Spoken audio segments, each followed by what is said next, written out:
జ్యోతి, నీ నిర్ణయం మార్చుకోవా అమ్మా? ఫారెన్ వెళ్ళడం మానవు కదూ. ఇంత జరిగాక ఈ వాతావరణంలో నాకు మనశ్శాంతి ఉండదు డాడీ. కిరణ్ రాధల్ని చూస్తూ ఆ శాంతితో ఆవేదనగా నేను బ్రతకలేదు. అతను ఎందుకో నేను మర్చిపోలేకుండా ఉన్నాను.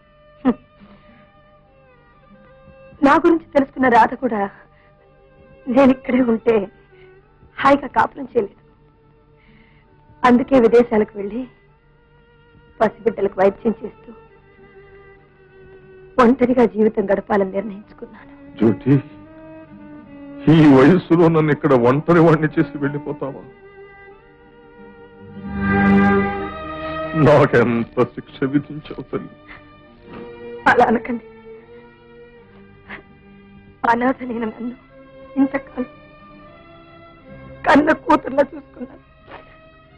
అదే మమతని రాధ మీద కూడా చూపించాను. ఎంత దగ్గర వాళ్ళైనా ఏదో ఒకనాడు ఎవరి దారిన వాళ్ళు వెళ్ళిపోతారేమో. జీవితం అంతే, అదే కాబోదు. వెళ్ళిస్తాను.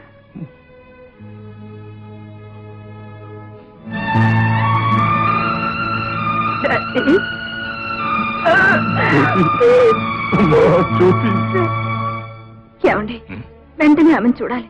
నాకు ప్రాణం పోసి నా కాపురం నిలబెట్టిన ఆమెను వెంటనే చూడాలి. ఈ పరిస్థితిలో నేనేమైపోయినా పర్వాలేదు, పదండి వెళ్దాం.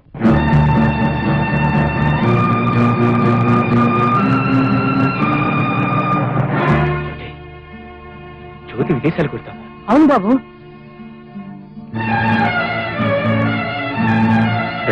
అర్జెంట్గా ఎయిర్పోర్ట్ పోండి.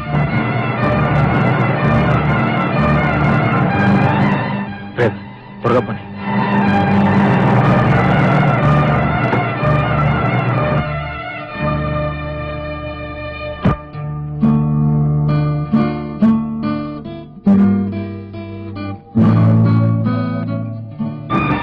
ఏమండి, ఆమెను కలుసుకోగలమంటారా?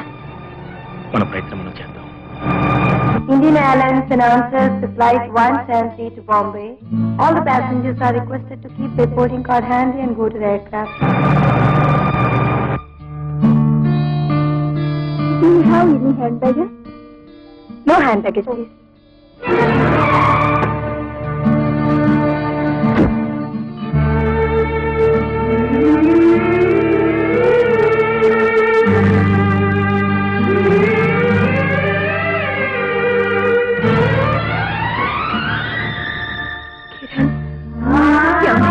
ఎలాగైనా అవును, ఆపండి ఆపండి.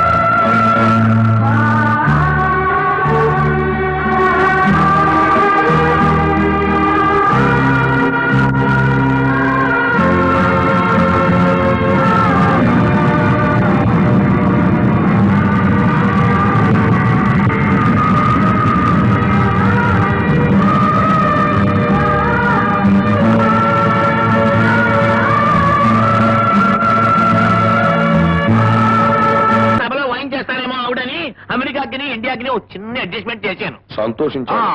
సరే, ఆ వెంకట్రావు విషయం ఏం చేసి? ఇప్పుడు నాకేం చెప్పకండి. నా తలకి వేడెక్కిపోయి ఉంటే నేను ఏదైనా కూల్ డ్రింక్ తాగి రావాలి. అదే కదా నీ చెయ్యి.